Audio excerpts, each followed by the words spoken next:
नमस्कार, मैं हूँ संजय शर्मा। आप देख रहे हैं 4 पीएम न्यूज़ नेटवर्क। अभय द्विवेदी जी के साथ रोज़ शो करता हूँ।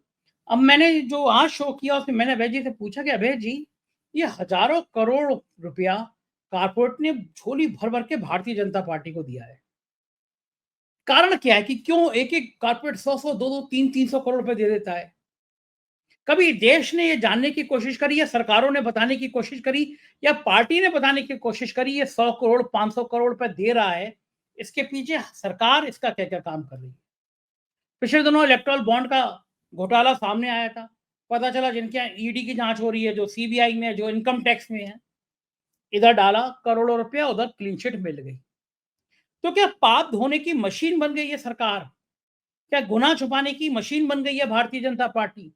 जो कॉर्पोरेट इतना करोड़ों रुपए भर-भर के दे रहा है, खेल क्या है? दूसरा बात अभय द्विवेदी जी ने बड़ी बढ़िया बताई। ये जो ईवीएम का झोल है, ये जो वोट परसेंटेज बढ़ने का झोल है, उनका कहना था कि क्या भारतीय जनता पार्टी और चंद्रबाबू नायडू ने मिलकर पहली प्लानिंग करी थी? कुछ सीटें ज्यादा चंद्रबाबू नायडू को इसी खेल के तहत दिलाई गई। और नीतीश क्या करने वाले हैं राजनीति में? नीतीश क्या पलटी मारने वाले हैं? इन तमाम मुद्दों पर बहुत शानदार बातचीत है अभय द्विवेदी जी से। आपसे रिक्वेस्ट है कि पूरी बातचीत सुनिएगा, चैनल को सब्सक्राइब और ज्वाइन जरूर कीजिएगा। चलते हैं अभय द्विवेदी जी की। 4 पीएम न्यूज नेटवर्क में स्वागत है अभय द्विवेदी जी आपका। आपने भी एक खबर देखी होगी, सोशल मीडिया पे बड़ा छा रही है कि जो कॉर्पोरेट हाउस है वो भारतीय जनता पार्टी को दनादन करोड़ों रुपए चंदा दे रहा है। को लग रहा है कि ये 100 50 150 करोड़ रुपए चंदा दे दोगे तो धंधा आसान हो जाएगा। और पहले भी देखा है इलेक्टोरल बॉन्ड की जब जिक्र हुआ, बातचीत आई, तो उसमें कई ऐसे खुलासे हुए कि इधर कंपनी ने चंदा दिया, उधर उसको ठेके मिल गए।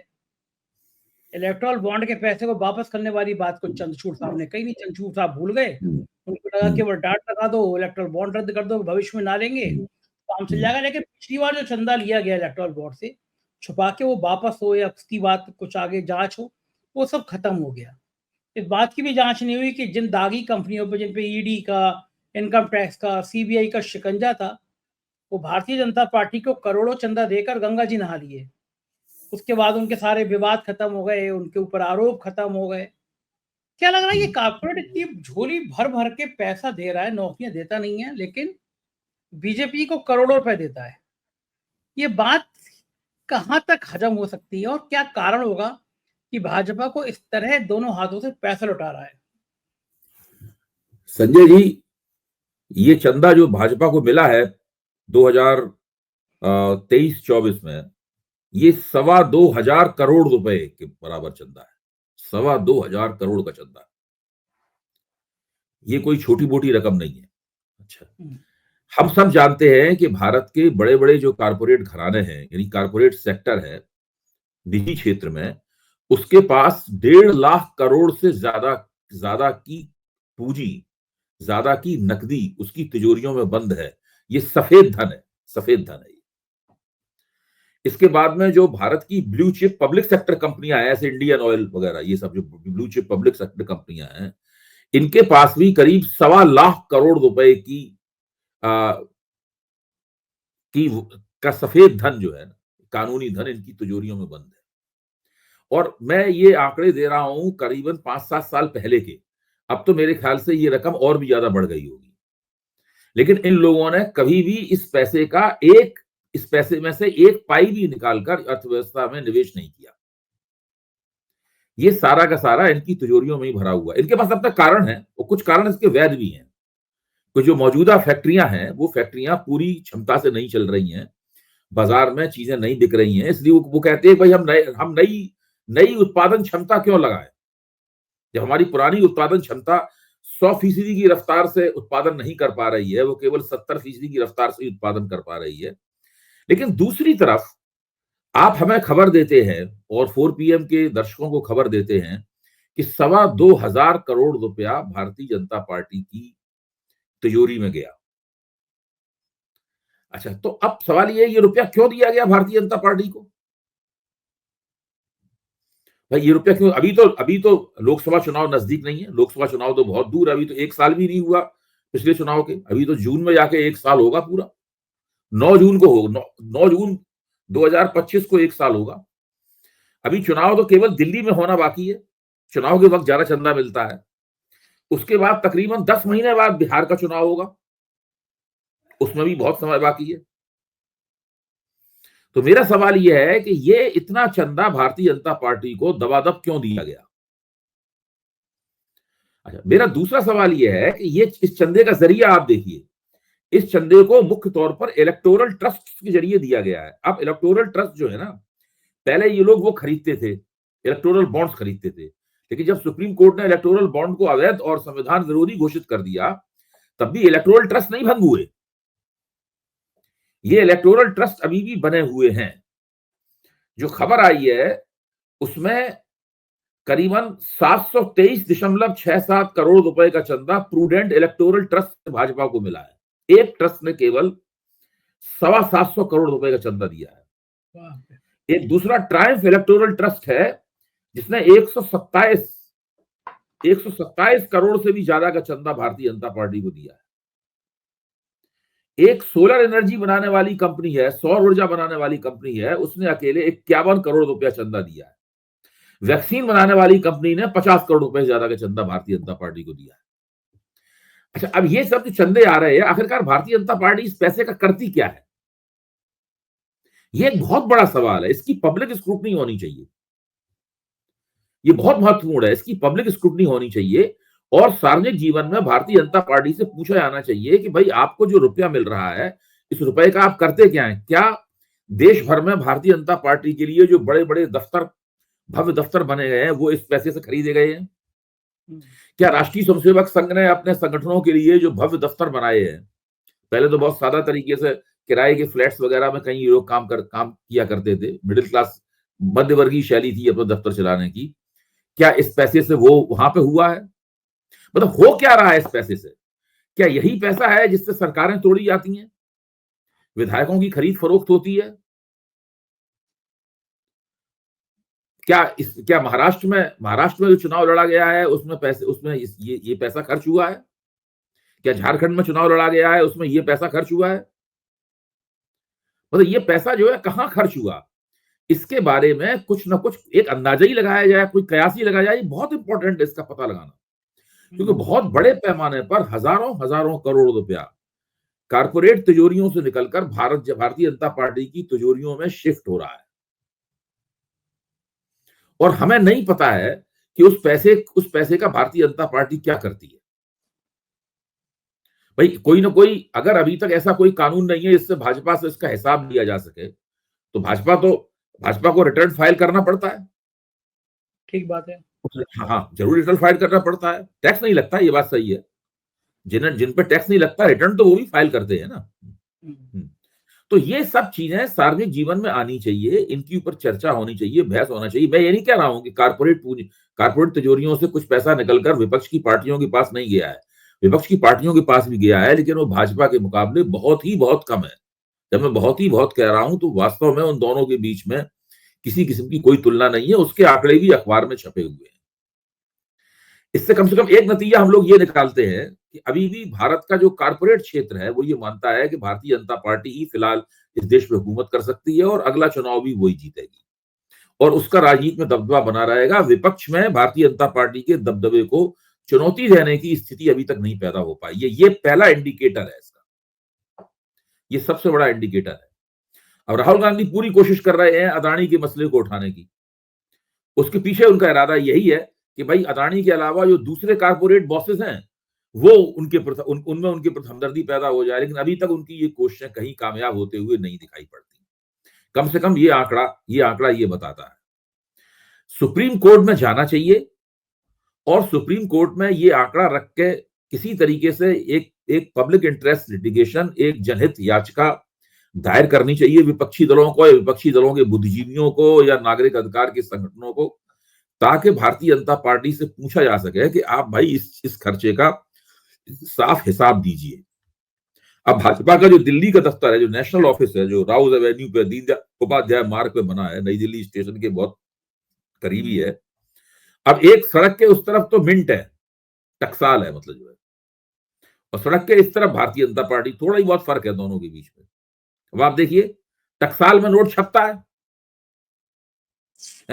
टकसाल में नोट छप के कारपोरेट तिजोरियों में पहुंचता है अर्थव्यवस्था के जरिए। वहां से उस नोट का एक बड़ा हिस्सा उड़ता हुआ जो है भारतीय जनता पार्टी की तिजोरियों में पहुंच जाता है। अब आप सोचिए क्या हो रहा है, मुल्क इसी तरीके से चल रहा है। 80 करोड़ लोगों को मुफ्त अनाज दिया जा रहा है। वो ना कारपोरेट तिजोरी से जा रहा है पैसा, ना भारतीय जनता पार्टी की तिजोरी से पैसा जा रहा है। वो वो पैसा पब्लिक एक्सचेकर से जा रहा है, सरकारी खजाने से जा रहा है पैसा। टैक्स का तो ये पैसा। हाँ हाँ, वो पब्लिक एक्सचेकर में पैसा कहां से आता है? वो हमारी और आपके जैसे लोगों की जेब से आता है। हम सब लोग जानते हैं कि हिंदुस्तान का जो गरीब आदमी है वो टोटल जीएसटी का 60% से ज्यादा गरीब आदमी की जेब से जाता है। यानी जो व्यक्ति निम्न आय वर्ग में आता है, यानी जिसकी आमदनी 5-10 हजार रुपए महीने से भी कम है इसकी आमदनी, वो टोटल पूरे जीएसटी का अगर 100 रुपए जीएसटी कहीं जाता है तो 100 में से 60 रुपया उस गरीब आदमी की जेब से पहुंचता है। 40 रुपया सक्षम और समृद्ध लोग देते हैं। अच्छा, ये जो पूरी अर्थव्यवस्था का पूरा प्रपंच है, इस प्रपंच का पर्दाफाश कौन करेगा? अभी भारत के पूर्व प्रधानमंत्री मनमोहन सिंह का देहांत हो गया, बड़ी उन्हें श्रद्धांजलियां दी जा रही हैं। सब लोग कह रहे हैं कि भाई उन्होंने आधुनिक भारत की नींव रखी, उन्होंने विश्व के पटल पर भारत के नाम को ऊंचा किया, उन्होंने विश्व की वैश्विक ताकत बनाने में अमेरिका के साथ न्यूक्लियर डील करके भारत को आगे बढ़ाया, उन्होंने विश्व बाजार के साथ भारतीय अर्थव्यवस्था को जोड़ा। ये सब कह रहे हैं। व्यक्तिगत रूप से मनमोहन सिंह बहुत ही अच्छे भले आदमी थे, बहुत ही शांत स्वभाव के थे, बहुत ही विनम्र थे, शिष्ट थे। जो लोग उनसे मिले हैं वो आज भी उनकी शिष्टता का और एक संस्कारी व्यक्ति होने का लोहा लोहा मानते हैं। लेकिन जो अर्थव्यवस्था वो विरासत में छोड़ गए हैं, जो अर्थव्यवस्था नरेंद्र मोदी को मिली, और नरेंद्र मोदी ने बिना उसमें कोई भी संशोधन किए हुए उसी अर्थव्यवस्था को आगे बढ़ाया। ये सब जो हो रहा है ये उसी अर्थव्यवस्था का एक फलितार्थ है, जिसको आप कह सकते हैं कि भारतीय अर्थव्यवस्था की एक बहुत बड़ी विकृति भी है। ये सब हो रहा है हमारे पास, क्या हम लोगों के पास ऐसी कुछ युक्ति है जिससे हम लोग इस समस्या का कोई निराकरण कर पाए?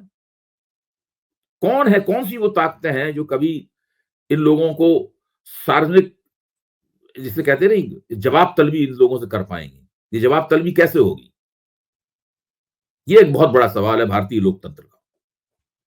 लेकिन ये देखिए, एक बात समझ में नहीं आती कि इतने कौन बहादुर लोग होंगे तो विपक्ष को भी पैसा दे रहे हैं। इतनी हिम्मत इस सरकार में सामने बैठे हुए किसकी इतनी हिम्मत हो जा रही होगी कि जो विपक्ष को भी कहते कि भाई 100 करोड़ तुम्हें दिए, 5 करोड़ तुम्हें भी दे देते हम। इतनी हिम्मत कैसे हो जाती होगी? नहीं, वो तो सरकार भी कहती है थोड़ा बहुत विपक्ष को भी दो। देखिए, लोकतंत्र का फसाड बनाए रखना है।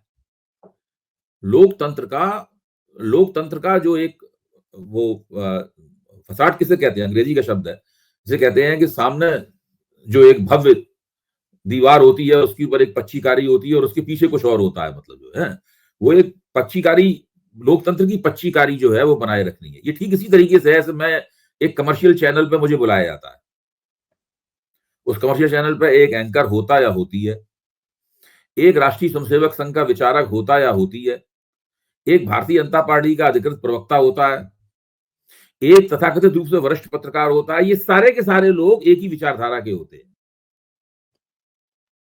उसमें एक व्यक्ति मैं या मेरे जैसा कोई एक व्यक्ति होता है जिससे उम्मीद की जाती है कि वो थोड़ी बहुत आलोचना पेश करेगा। क्यों बोला? निष्पक्षता का फसाड बनाए रखना है, निष्पक्षता का भ्रम जो है ना, उनको निष्पक्षता का अपने आवरण में लपेटे रखना है अपने कार्यक्रम को। तो लोकतंत्र का एक फसाड बना हुआ है, लोकतंत्र का एक आवरण में, लोकतंत्र का आवरण है जिसके अंदर ये पूरी की पूरी चीजें चल रही हैं। इसमें विपक्ष को भी थोड़ा बहुत पैसा दिया जाता रहेगा, बशर्ते विपक्ष एक दिन अपनी ताकत इतनी बढ़ा ले कि लोगों को लगने लगे कि भाई अब ये मोदी सरकार को अपदस्थ कर सकता है। तब आप देखिएगा तुरंत मोदी को मिलने वाले पैसे कम हो जाएंगे, विपक्ष को मिलने वाले पैसे बढ़ जाएंगे। लेकिन ऐसा कब होगा, कैसे होगा, किसी को नहीं पता। ये बात तो ठीक है कि कब होगा ये तो नहीं कहा जा सकता, और इसी भ्रम में सब लोग रहेंगे कि एक दिन हकीकत खुलेगी, कारपोरेट के अपने इंटरेस्ट क्या हैं, किसको ठेका, किसको पट्टा, क्यों कारपोरेट ने दिया। अब वो खुलेगा नहीं खुलेगा, ये भविष्य के गर्त में है, बड़ा मुश्किल है कि सत्ता के में रहते हुए बीजेपी के कुछ खुल पाएगा। कुछ राजनीति की खबरों की तरफ चलते हैं, बिहार चलते हैं। बिहार में बड़ा गरमा-गर्मी है। डिप्टी सीएम ने कह दिया कि भई बड़ी तमन्ना है कि अगला सीएम बीजेपी का होना चाहिए। नीतीश बाबू फूले हुए हैं, वो एक अम्बेडकर जी की फ़ोटो ले आए और बाकायदा उसका ट्वीट करा दिया उन्होंने। बिहार का जो खेल चल रहा है, हम्म। नीतीश के दम पर जो सरकार चल रही है, केंद्र की मोदी सरकार चल रही है, बिहार में जो उठा-पटक हो रहा है, क्या ये एक लंबे परिणाम तक जा सकती है चीज़ें? देखिए, जब लोकसभा चुनाव के लिए नीतीश कुमार के साथ सौदेबाजी हो रही थी सीटों की, तो बहुत सारे समीक्षकों का ये कहना था कि नीतीश कुमार को लोकसभा चुनाव के बाद में, लोकसभा चुनाव में ही सबसे पहले इनकी सीटें काट दी जाएंगी, कम कर दी जाएंगी, और उसके बाद विधानसभा चुनाव आते आते इनको ढक्कन बना दिया जाएगा, क्योंकि भारतीय जनता पार्टी अपना अलग से प्रधानमंत्री बनाना चाहती है।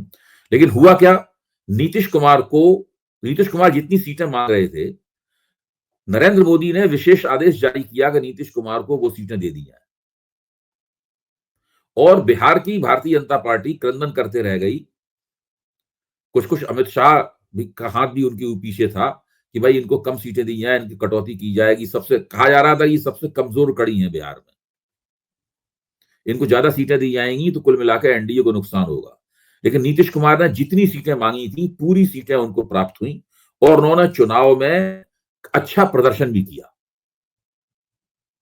अच्छा, इससे आप अंदाजा लगा सकते हैं कि नीतीश कुमार बार बार नरेंद्र मोदी के पैर छूने की तरफ क्यों झुकते हैं।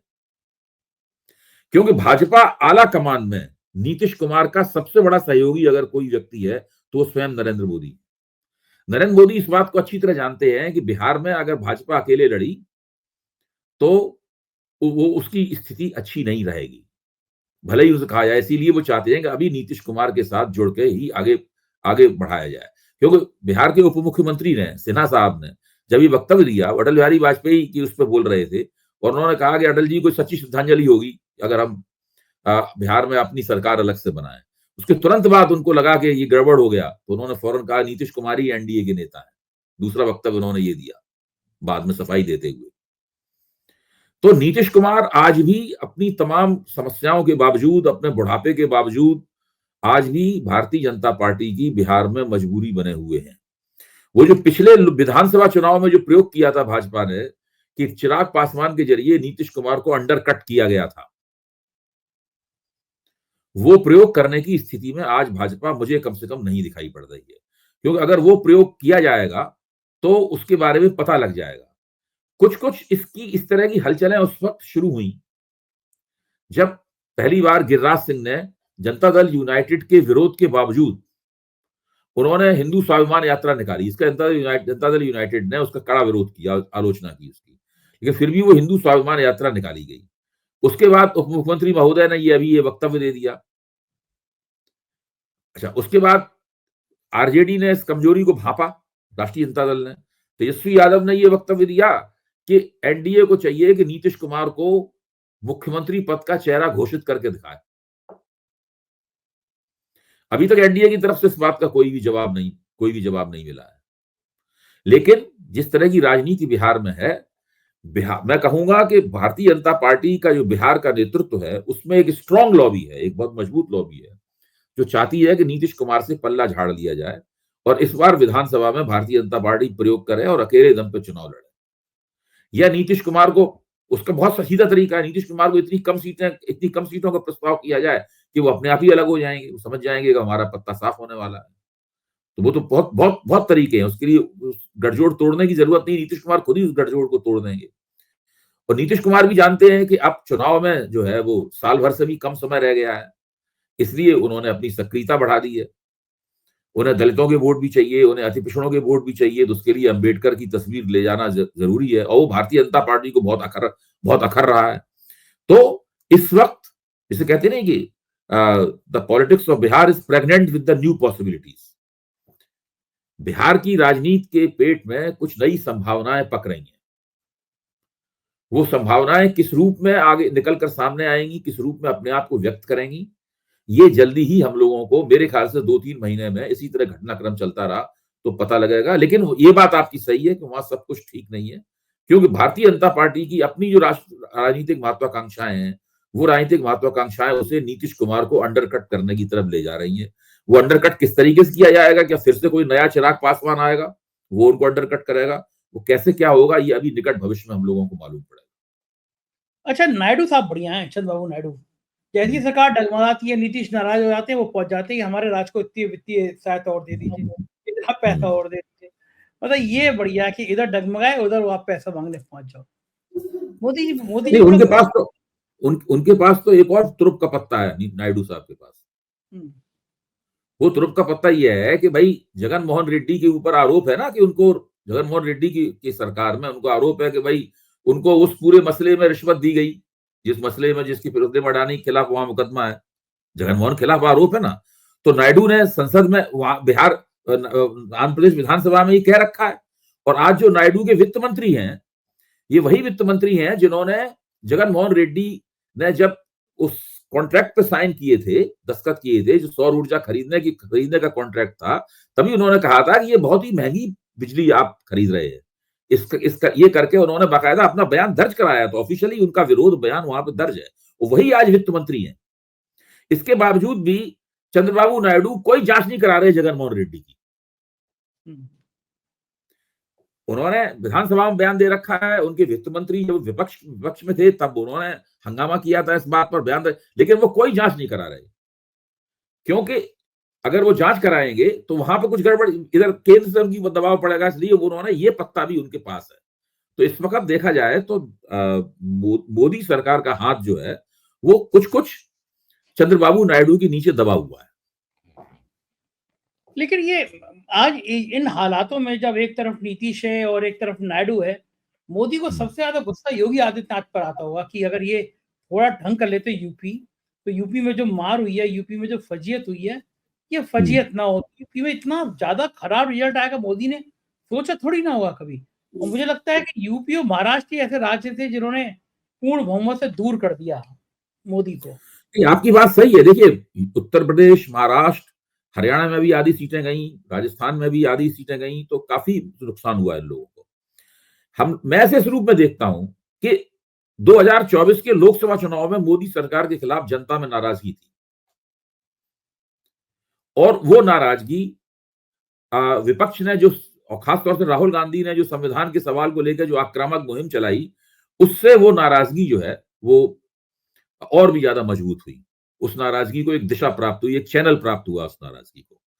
अच्छा, मेरा अपना दावा भी है, आकलन भी है और दावा भी है, और उसके कुछ दस्तावेज भी मेरे पास हैं जो मैंने 4 PM पे उनके बारे में चर्चा भी की है। उसमें मेरा मानना यह है कि अगर निष्पक्ष चुनाव होता तो कम से कम अपने प्रभाव क्षेत्र में भारतीय जनता पार्टी 75 या 78 सीटें और हारती। तो भाजपा ने बहुमत खोया, भाजपा ने बहुमत खोया। 63 सीटें तो साफ कम दिखाई पड़ रही है भाजपा की। इसमें आप 78 का अंक और जोड़ दीजिए 63 में, इतनी सीटें भाजपा की कम होती। भाजपा ने बहुमत खोया, लेकिन चुनाव आयोग की मदद से और दूसरी युक्तियों से प्रबंधन करके उसने वो 78 सीटें अपनी किसी तरीके से बचा ली। और ध्यान कीजिए, 78 सीटों में ज्यादातर हिस्सा कहां बचाया गया? आंध्र प्रदेश में बचाया गया, उड़ीसा में बचाया गया। इन 78 सीटों का ज्यादा बड़ा हिस्सा आंध्र प्रदेश और उड़ीसा में बचाया गया। उड़ीसा में भाजपा ने वो सीटें अपने खाते में डाली, और आंध्र प्रदेश में वो ज्यादातर सीटें चंद्रबाबू नायडू खाते में गई। इसलिए चंद्रबाबू नायडू और उनके बीच में जो छन रही है, मतलब जो है ना, उसके ज्यादा गहरे कारण है। अच्छा, आपका कहने का मतलब है कि एक खेल की जो साजिश रची गई, चंद्रबाबू नायडू को बता दिया गया कि हम तुम्हें इतनी सीटें जितवा दे रहे हैं, बेटा रहना हमारे साथ ही। देखिए, और चंद्रबाबू नायडू का इतिहास बताता है कि वो हमेशा भाजपा से ही समझौता करते हैं।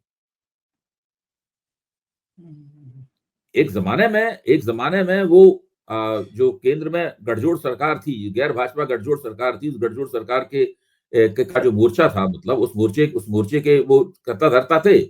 लेकिन उसके बाद में उन्होंने कभी भी मुड़ के किसी भी गैर भाजपा गठजोड़ की तरफ नहीं देखा। वो अंततः भाजपा के साथ ही समझौता करते हैं। उनका इतिहास ये भी बताता है कि जब भी भाजपा का समझौता करते हैं, उनको मुख्यमंत्री बनने का मौका भी मिलता है। अच्छा, गणित क्या होगा, क्यों ऐसा करते होंगे वो? भाई बहुत होशियार आदमी है, बहुत चालाक आदमी है। और चंद्रबाबू नायडू का जो उभार है देश की राजनीति में, ये वही समय है जब भाजपा का भी उभार धीरे धीरे करके क्षेत्रीय शक्तियों की मदद से हो रहा था। एक तरह से देखा जाए ये दोनों साथ साथ उभरे हैं, चंद्रबाबू नायडू और भारतीय जनता पार्टी, हिंदुत्व की राजनीति, ये दोनों साथ साथ भारतीय राजनीति में उभरे हैं, इसलिए एक दूसरे के साथ जुड़े हुए भी हैं और ये कहा एक जाता है दूसरे को काफी समझते भी हैं, एक दूसरे को ये लोग काफी समझते भी हैं। अच्छा, तो ये जो ईवीएम का लोचा हुआ है या मतदान में वोट बढ़ाने का खेल हुआ है, आपका कहना ये है कि नायडू और बीजेपी की ये पहले से प्लानिंग रही होगी कि तुम्हारी सीटें, तुम्हारा वोट प्रतिशत, तुम्हारा ईवीएम का खेल ये सब कर देंगे? अब ये एक रहस्य, इस बात में रहस्य का आवरण है जिसको हम अभी तक वेधा नहीं जा सका है कि आखिरकार ये सब होता कैसे है। ये पहले से प्लानिंग होती है या चुनाव के दौरान ही जब इनपुट मिलते हैं, पता लगता है कि कहाँ पे आप कमजोर हैं, कहाँ पे कौन सी सीट आपके हाथ से निकल रही है, कितने वोटों से निकल रही है, कितने वोटों का इलेक्टोरल मशीन में इंजेक्शन लगाया जाए तो फिर आप ईवीएम इंजेक्शन लगाया जाए तो आप वहां पे जीत सकते हैं, कहाँ कैसे क्या हो, इसमें वोटें कैसे बैठाई जाए, ये सब बातें जो है ना वो अभी ठीक से ये पता नहीं है कि ये सब कैसे होता है ये बात निकल के साफ हो गई है, लेकिन इसका प्रोसेस क्या है, इसकी प्रक्रिया क्या है, इसका मोडस ऑपरेंडाई क्या है, ये पता लगना अभी बाकी है। ये पता लग जाएगा तो सारा भेद ही खुल जाएगा फिर। बिल्कुल ठीक बात है और बड़ा क्योंकि रहस्य में है। क्योंकि ये लोग कहीं पे ये कर पाते हैं और कहीं पे नहीं कर पाते हैं। नहीं भी जैसे कर कि आंध्र पाते प्रदेश हैं। में कर पाए, उड़ीसा में कर पाए, अभी हरियाणा में कर पाए, है। लेकिन आप देखिए ना उत्तर प्रदेश में नहीं कर पाए थे, क्यों? सबसे बड़ी बात यह है कि उत्तर प्रदेश में दरअसल इनकी शक्तियों के बीच में एकता नहीं थी। मैं तो इसीलिए मानता हूं कि उत्तर प्रदेश की पराजय का ठीकरा जो है अमित शाह के दरवाजे पे भी फूटना चाहिए। अगर ये योगी आदित्यनाथ से न लड़ गए होते और दोनों इतना बड़ा मतलब फर्क नहीं पड़ गया होता, दोनों के बीच में अंतराल नहीं पड़ गया होता, तो हो सकता है कि उत्तर प्रदेश में ये लोग एकताबद्ध होकर चुनाव लड़ पाते। ठीक बात है और नतीजे कुछ और भी आ सकते थे। जी। सही बात है, बिल्कुल ठीक बात है। बहुत-बहुत शुक्रिया अभय जी, आपने इतना कीमती समय दिया। Thank you sir. ये थे अभय दुबे जी और पूरी बातचीत आपने सुनी होगी, मुझको यकीन है ये बातचीत आपको अच्छी लगी होगी, कुछ जानकारियाँ मिली होंगी। कैसी लगी बातचीत मैं आपकी राय का इंतज़ार करूँगा। शुक्रिया, थैंक यू।